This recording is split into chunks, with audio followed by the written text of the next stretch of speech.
join us on the program, my co-host and I. I'll let her introduce him because I'm too biased. And that he's my nephew. And people hear me talk about white folks so bad all the time. They say, how can he have whites in his family? Well, see, that's why it would make it all the more graceful if you introduce your nephew. Because of that very same reason. Okay, very good. From the west side of the city of Chicago, the son of my brother, Philip D. Gerada Sr., better known as Buddy Bear. Philip, Little Bear. Hey, W. How you doing, Phil? Thanks for having me. Pleasure to always. Your grandfather was Big Bear. Then along came Buddy Bear. Now, which bear are you? Well, some people call me Little Bear. Little Bear. Yeah. All right. Yeah. But Philip is a businessman from the west side of the city of Chicago. He was grown. He was a homegrown businessman. When he was a child, he would come and be around us, around the stores, around the other businesses, just traveling around with us. And he had to become a businessman. So it was just in his blood. I think by the time he was 21, you had the first business? Even earlier, 19 actually. 19 when you got the first business. Yeah. That was something. over at the car wash, Yes. what I'm doing now. Washington and Pulaski. That's right. Washington and Pulaski. He opened the business at the age of 21, and he's now years old. That was 26 years ago. Little time has passed. 26 years ago, and he's still going strong, and he's growing his businesses. He's growing his empire. He's stretching out from the west side to the south side. He's already at 60th and Western, corner of 60th and Western, a mobile station area with the car wash, the beautiful car wash, one of the more beautiful stations and car washes on the south side, or in Chicago, I should say. One of the more beautiful that I've seen in any community. One of the better kept. Better kept. Whereas the services are real services, and you actually have people that interact with you. Well, thank you. But it's, just go practicing what you preach, is, being a part of the community, the way Buddy always operated, and what you, talk about on the economic roundtable.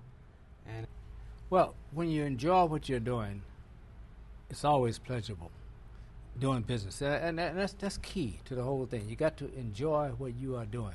Therefore, you got to be passionate about the business that you go into.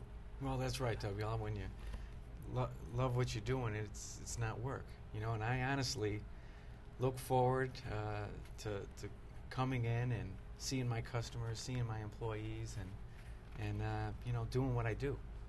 So just like your dad. Yeah. After Buddy, let me just tell a story. After Buddy got so big in business,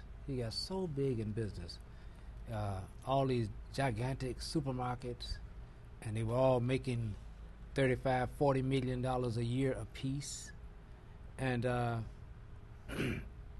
his employees wanted to make him some kind of giant, put him on top of a pedestal or something. People from the community come in and say, "I want to see Buddy Bear."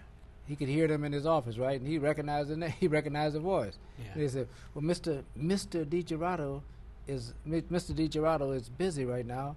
And he said, "Hey, Joe, come on in here, man." Yeah, that's right. He, they tried to screen from his friend, but he always had open door policy. And he said, "What you want? What you want, man? You look like you're hungry."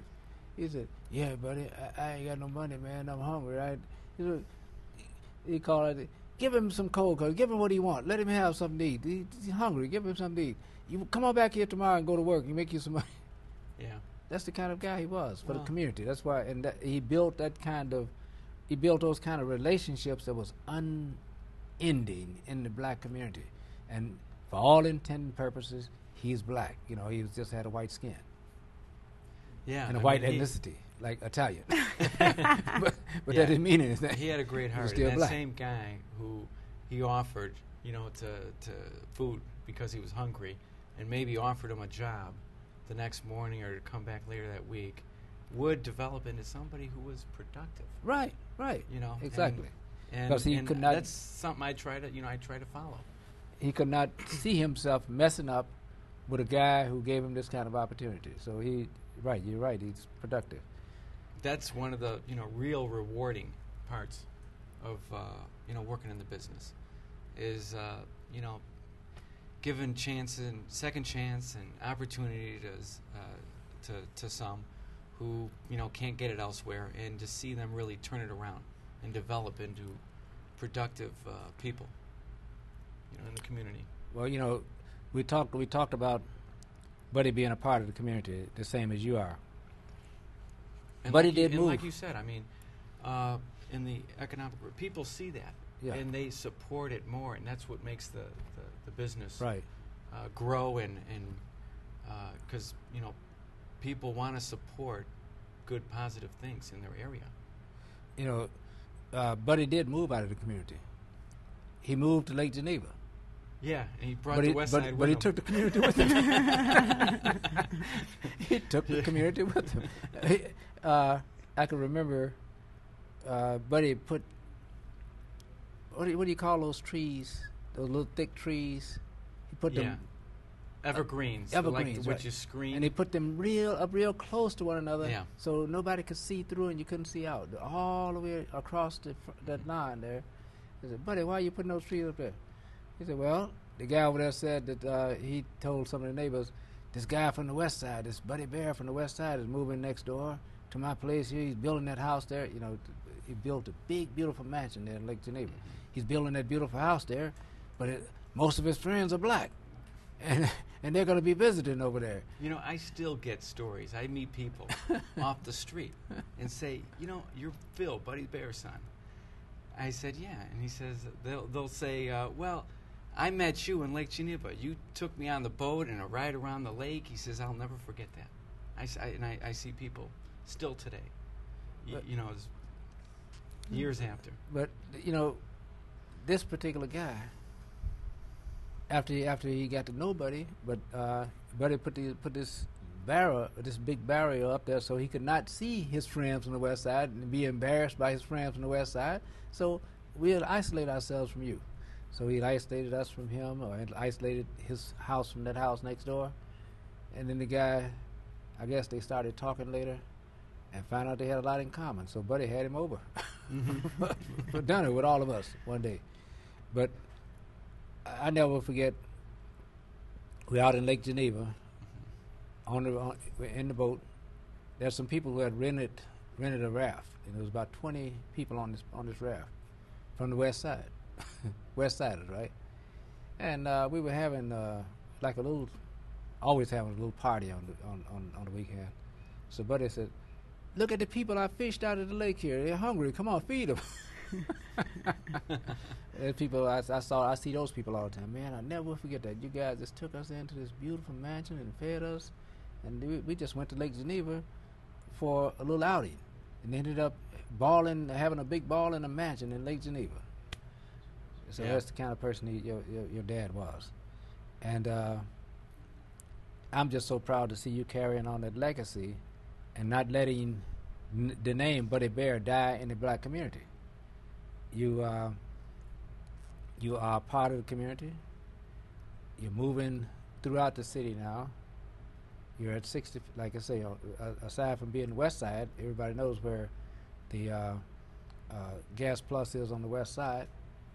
And the newest stores, the Gas Pluses, the newest member of the Gas Plus family is at 60th and Western on the corner. It's a mobile station. And now you're looking for spots further south. You're just going all over the city of Chicago, which is a good thing. Yeah, just trying to see where opportunities lead me, and I just like to focus on the communities that don't have a place that to serve the community like I try to do with the latest style gas stations, convenience stores, latest high-tech car washes, with the service and, hiring from the community. So we'll see where there's a couple of locations I've been looking at. We'll see if those happen. Well, what about the current ones? Because I know WL saying everybody knows it, but for the benefit of those that don't know where your locations are, can you speak to those?